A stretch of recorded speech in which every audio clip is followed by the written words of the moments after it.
आमे गोटे लक्ष्य रखीचु जे आगामी एक वर्ष भितर ओडिशा अग्निशम विभाग जतक अग्नियोद्धा अच्छा समस्तंकर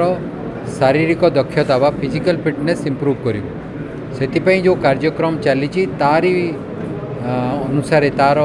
ताको आगो को लेकिन आज गोटे कार्यक्रम थिला एवं एतिर हमर डाक्तरी विशेषज्ञ माने आसी आपण देखुं डॉक्टर माने परामर्श करते मेडिकल टेस्ट हेरिका करते आमे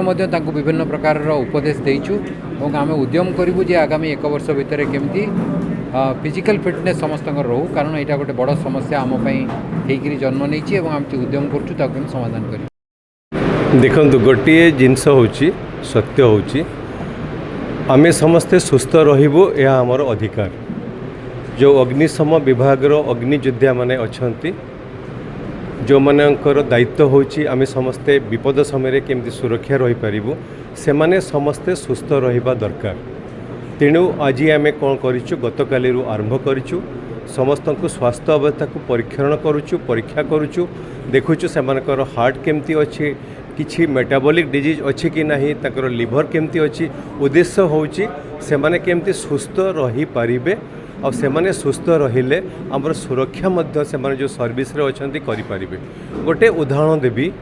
मो 2 दिन धरी काम करूची एठी मो देखुची ए विभाग रो जे मुख्य आमर डीजी सर से सुस्थ अछंती से सुस्थ रहिबार मूल मंत्र होची जहाँ मु तांकोटु सुनिली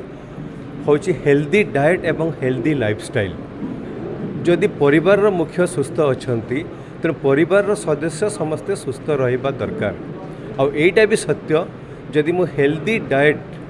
हेल्दी लाइफस्टाइल प्रति टिके सजग रहिबी ताले मु सुस्थ रही पारिबी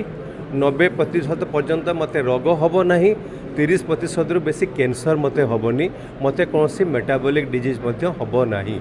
तेणु मु जदि मनीष जन्म नहीं भगवान को आशीर्वाद रु मोर उद्देश्य रोची मु सुस्थ रहिबी और सुस्थ समाज गठन करिबारे मध्य कंट्रीब्यूट करिबी। ये गोटे बहुत बड़ प्रयास जे सेमान को देखुचु जे सेमाने सुस्थ रहिबा दरकार। यही प्रयास केवल सेमान को पाखरे जे सीमित नुह आमर उद्देश्य होची आमे ओडिशावासी जो मान को नहीं कि आमे गर्व करू युवा